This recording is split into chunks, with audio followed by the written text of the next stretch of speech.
Hey guys, today I'm taking a look at the new DC Multiverse New 52 Static Shock figure. Let's get a better look at that packaging, shall we? And here we are nice and up close with the packaging. We of course have the contents of the packaging.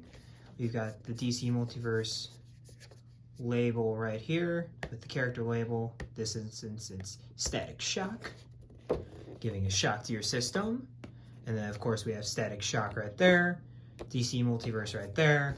Then on the back, we have this glorious splash page of Static in action. I'm not sure if it's actually from the New 52 because this costume looks kind of different, but I'm assuming. And then of course we have Static Shock New 52 up there. McFarlane Toys social media is right there. And then of course Multiverse right there. Static Shock from the New 52. And then, of course, on the underside, we have all the McFarlane Toys legalese. And then if you guys are trying to find this in stores, there's the barcode for Static right there. Then, not much at the top. But, alright guys, let's get this dude out of the packaging. Alright guys, and here we have Static out of the packaging.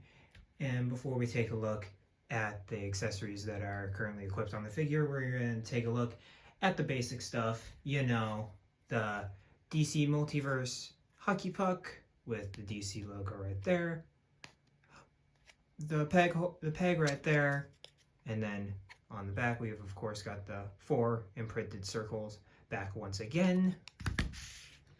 And then we also have the card, which I unfortunately bent to hell ripping it out of the packaging.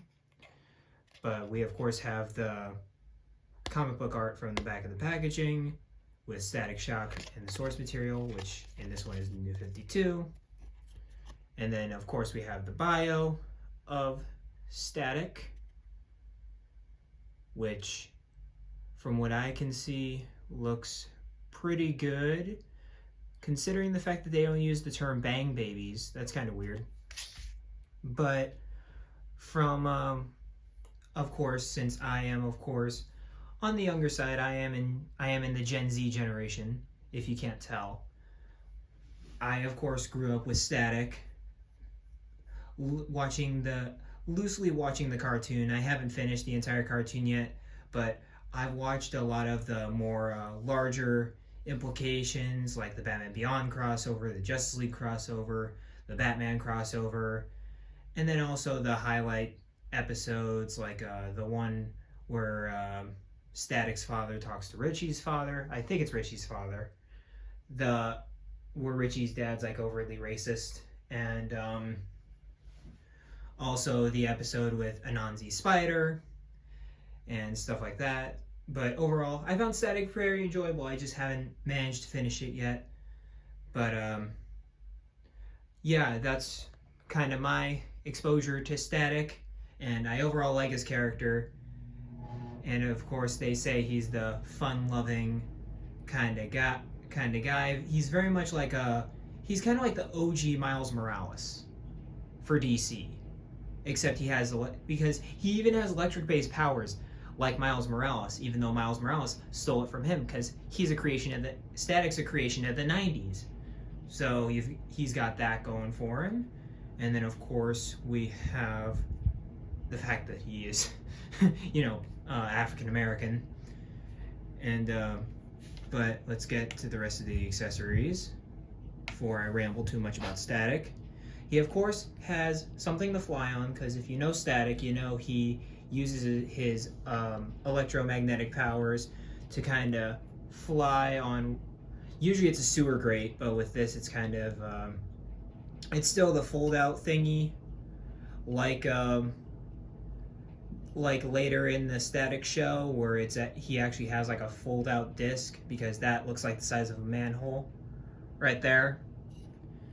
And then of course he has these really cool effects pieces where you literally just put them on and then it kind of like molds to the arm, so you can get a lot of those poses where he's like powered up, and it looks really cool. But I wish he'd also come with some open palm, so because I see him do this a lot in the show where he like has his, where he's like kind of crouching down, kind of like how he is here, but more so, and he's like putting his hand on the flotation device and he's like cruising around that way. So I mean, that would be something to do. But of course, McFarlane's not going to do that. He's not going to include extra hands. It's kind of a thing of the past with characters like Zod and Future State Batman. But anyway, let's get a better look at the figure. And I'm not a fan of the head sculpt on this guy because it's very plain. Because as you see in the card, his hair is very much all over the place. And that's usually how his hair is. But with this, it's very flat. His dreads are very flat. And I don't know if that's how he is in the New 52. I never read the New 52 static run because it was so short-lived. And I've honestly never read a single static comic because the comics just didn't really interest me like that. And he never looked like the show Static that we all know and love, because the trench coat was actually a creation of the show. He never wore the trench coat before the show. But so that really alienated a person that loved the show. And I'm like, why isn't he not wearing the trench coat? That's a very important part of his character. But yes, the hair was kind of, it looks a little too plain for Static. It should have really been some dynamic hair, or like he should have had it up or something like that. I just don't really care for just the droopiness of the hair, and it's at a very awkward length too. If it was a little longer, I wouldn't have much of a problem with it, but the fact that it's at like mom hair length really says a lot. But besides that, overall, besides the hair, the head sculpt looks really good. I like the skin tone they use for Static, and then of course the goggles. I like that he's actually wearing the goggles, because usually he has the goggles above his head like it's unnecessary. So I'm really glad he's actually using his goggles. And then we of course got the yellow and blue jumpsuit that he has going on here with the jacket, of course. And then overall, paint looks very good. Not a lot of texturing that we see. We have some lightning bolt kind of shin guards going on there with some knee pads. Very low tech, as Static should. And then we also have some missing paint with this little bit right here, which should be skin color, but it's not a big deal because it's so brief that you won't really even pay attention to it, to be honest. Then of course we have the Makeshift Static logo right there, which looks really good. And then I like the material of the jacket. Material of the jacket's a nice material. Same material that they use for a lot of the capes, except it's decently pliable, so you can do a lot of stuff with it. And I love that it's flowing too. It gives it more dimension. But overall, very flat and plain figure. Kind of like the Booster Golden Blue Beetle. That's what you're kind of getting with this guy. I mean, he is a comic figure, but still not a lot going for him in terms of the sculpt. You do have a few wrinkles, rolled up sleeves right there, but largely he's a very slimmed down kind of character. Not a lot of designs that are going like, wow. But overall, really solid. Oh, we've also got the points right there, kind of to simulate electricity, which I always think is a nice touch whenever Static implements parts of electricity into his suit, like this S right here, which could be perceived as an S or a lightning bolt, either way. But let's do articulation. Of course, he has the ball jointed head. He can look up about that far, and he can look down about that far. And he can, of course, look side to side, head pivot, all that good stuff. And then he does he have, I can't tell. I think he has the butterfly joints in there because I can move his arms up and down like so. So I'm pretty sure he has the armpits in there. But he of course has shoulder hinge right there, which can rotate a full 360, move out about that far. We have really good biceps right there, double jointed elbows, which, yikes. That looks a little better, but still, yikes. Yikes right there. That's not sculpted well. But then, of course, we have the McFarlane style ball hinges, which he can bend in that far and back about that far. Then you can, of course, rotate the arm to do a roll of the dice hinge. I really like how these are executed. I've always liked these joints, so no problems there. Then we have the double peg abdomen joint right there, where he can crunch forward pretty decently far, and then he can move back pretty good, so the rubbery plastic material does not impede the articulation at all.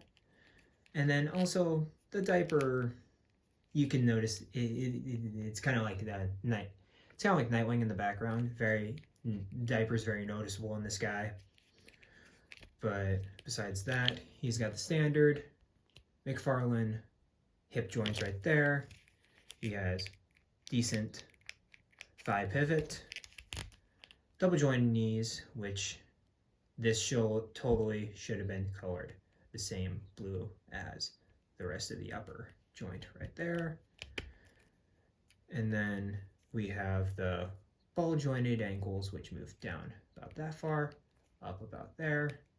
And then you can rotate at the top and have ankle pivot at the bottom. And then toe articulation to finish off the figure for more dynamic poses. But overall, really solid articulation for this guy. And we're going to kick off the comparison segment of the review with Three Jokers Batman right here, because you can't have Static without Batman, because those crossovers are legendary. So we've of course got Three Jokers Batman, and then of course Static on the right. And these guys look pretty good together.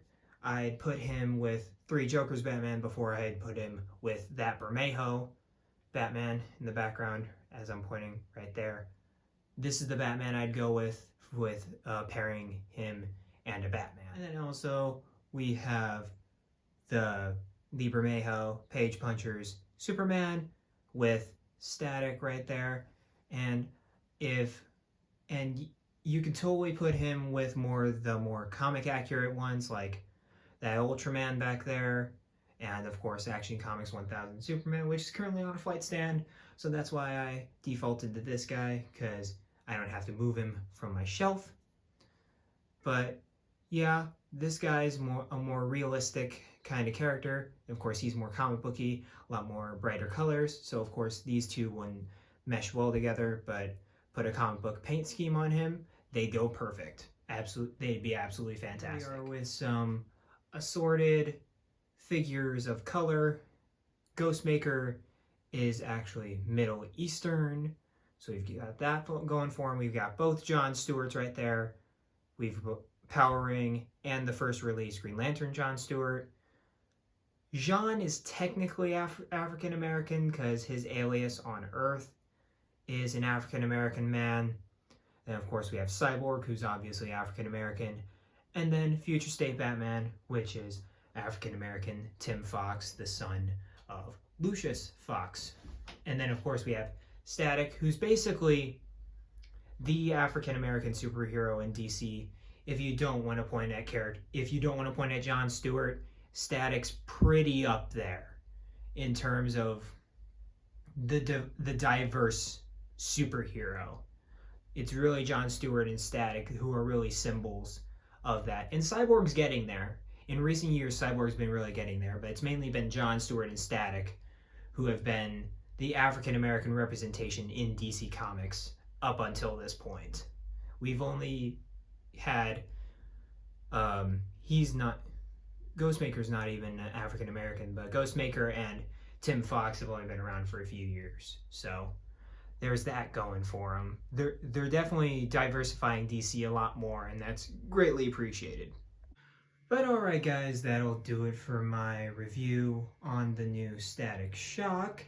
And overall with this character, I was expecting just a good static figure. I wasn't expecting anything off the wall crazy for this guy, and I got what I was expecting. He's a good static figure, and I'm totally going to have him up on my league shelf because static deserves that hero status.